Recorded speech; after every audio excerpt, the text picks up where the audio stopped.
I feel so great. I'm much proud of myself, and I thank God for the victory and the world record. This is my dream that has come true. I fight a lot thinking about world record, and I have fulfilled it, and I'm much grateful. Yeah. Niateni Mazama, and welcome to another edition of Pulse Sports Recap. My name is Mark Kinyanjuna. Of course, niko na my esteemed co-host Steve. Tuambie bana, what's good bana? Kwa salama kabisa. A lot happening over the weekend in the sporting world. Ndio tunataka kukubreakia down na analysis tu kadhaa hapa na pale. Na analysis tu hapa na pale tu. Of course kuna vitu mingi zili happen over the weekend. Of course kulikuwa na rugby action pale Machakos, Safari Sevens, kulikuwa na Chicago Marathon where Kenyans made history. Na most importantly pia kulikuwa na two national teams zilikuwa zinacheza. Of course we know what happened with Kenya versus Cameroon, but then again pia kulikuwa na Rising Stars pia, but we'll get to that later. Kwanza tuongelee Chicago Marathon. Of course jana wa Kenya wali make history. Ruth Chepngetich became the first ever woman to run a marathon in under 2 minutes, in under 2:10, that is 2 hours and 10 minutes. And then at the same time John Korir pia got very close to kufikia record ya the late Kevin Kiptum. I think alikimbia 2:02 in Chicago in what was a very good evening for Kenya as well. Personally me ukiniuliza, I liked the domination ya John Korir. Of course from the 30 kilometer mark alianza ku create gap from the rest of his competitors. Of course alikuwa anakimbia against Ebenyo, who was making his marathon debut, having been a track long distance runner for such a long time. We know what happened, ni kwa nini hakwenda Olympics, but right now he's fully transitioned into the road. But we saw what happened. He created a gap, and then from there he never looked like he stopped. Alikuwa amesema ati he was going for the win but not the record, but in the process he ended up setting the record. Remember this, the road where Kelvin Kiptum broke the marathon world record a year ago, 3 months before he tragically passed on. And then most importantly, Ruth Chepngetich tuliona, of course hiyo record yenye aliset. It was incredible. Strength of a woman. The strength of a woman. Of course tuliwatch your race tuliwatch pamoja. What did you make of it? I'm extremely proud. I think Chepngetich did us very proud. Sub 10. 2 hours 10 minutes. Yeah, 2 hours 10 minutes. But yani nikimagine hiyo time, what you can get done under that time. Kuna msee anakimbia over 40 kilometers in that time. Mazi. She did very well. Yeah. Alafu na pia Korir did very well. I think before the marathon he was not that much in the news. Tulikuwa tunaona kina Ebenyo ndio wanatajwa, akina Ngetich. Korir kidogo mambo yake ilikuwa imelay. Alafu na pale on the half mark akasema anawaacha kwa dance. Anawaacha hapo. Buda ushaona. Unajua nilikuwa na watch race naona people riding beside nasema akona company then kumbe ni mapesa setter. Zile mbogi nyingine ameacha nyuma. Yeah, exactly. Yeah, man. They did very well, man. Yeah, they did very well, and I believe we can be really proud of them. Of course kuna swali yenye Chepngetich aliulizwa kuhusu Kenyans and doping. I know Kenya has been on the wrong end of doping for the last 6 years, since 2016 basically tumekuwa red zone, and naturally watu wangeulizwa hiyo swali.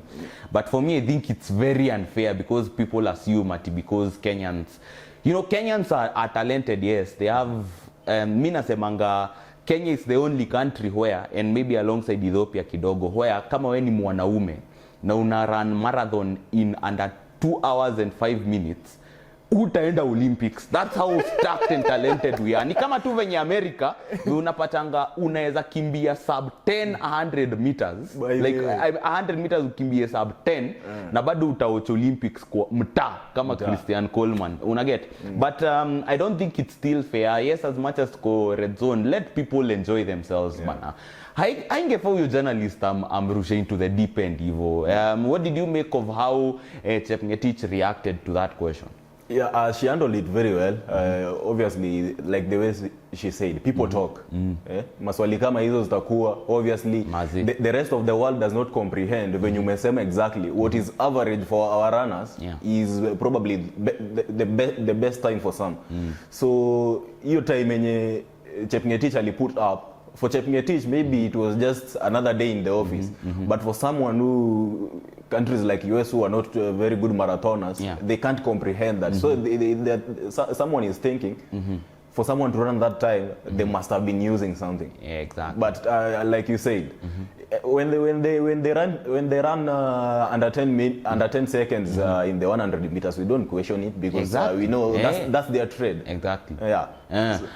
But anyway, congratulations to all the Kenyans. Na pia, let's hope we can keep dominating in that event. Of course, the next one is going to be New York. I think New York. So let's wait and see what's going to happen over there.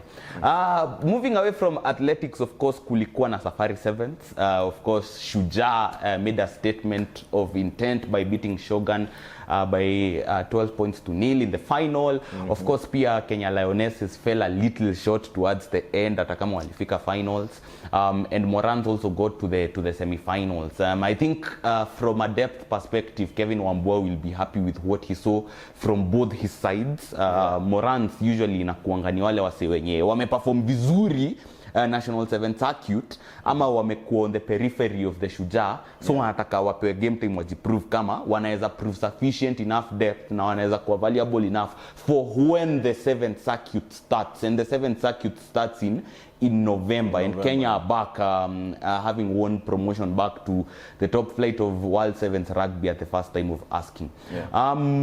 Personally, I believe Shuja are at that point where wamecheza pamoja for such a long time over the last 1 year. Most of those players wamecheza pamoja for such a long time to the extent now they look like they are now ready to now start being competitive. Of course, pale Olympics, of course, walicheza against Argentina, wakacheza against Australia, ranked number 1 and number 3 in the world this year. Of course, it was always going to be a tall order, but the fact they still finished 9th was good. And I believe some of these players, especially in the absence of some of the key players, including Tony Omondi, who was unavailable, Vincent Onyala, the 2 co-captains were unavailable, John Okoth, who was one of the shining lights at the Olympic Games, of course, P.I. Hakua, but we've seen these other players are usually on the periphery, the likes of Benson Salem from Nondis, the likes of Dennis Abukuse, who of course alikuwa circuit wakirelegetiwa, but he's always been considered one of,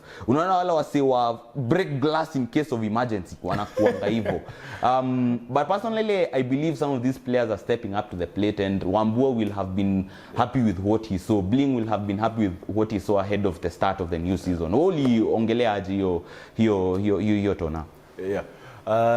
Like you said, I think they did very well considering the new faces coming in. They had some very key players missing, and to have that chemistry as a team that was trying to gel, it did not look that it did not look like they were trying to gel at all. It looked like people who have been playing together for years, and they did very well, especially the young man, the pace winger, speedster Odongo. Patrick Odongo. Kijana anatoka kama guy. Odongo-Okongo.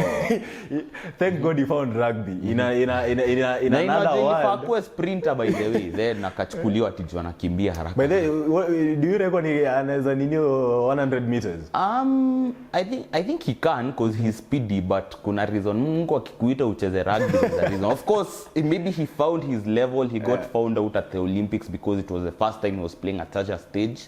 But then again, we have to remember he was injured. Alikuwa na beba injury yenye ilikuwa inamuaffect sana, and he also had issues that had been affecting him off the pitch. Remember, a year ago his mom unfortunately passed away, and then his dad earlier this year had to go through corrective heart surgery pia, na pia yeye mwenyewe alikuwa amepata injury ya jaw. So remember, of course, ni kitu yenye ilimuaffect. Maybe that's why he was not at his 100% at the Olympics, but I believe with now much more experience gained, he's going to be one to watch, especially in this forthcoming circuit. I think someone else I'm really looking forward to is Benson Salem at the circuit this year. I'm really looking forward to seeing how Dennis Abukuse is going to fare this year. Of course, he's gotten more mature. Of course, alikuwa na get temperament, he get the better of him. But I believe right now he's in a position where he's going to start getting better kidogo.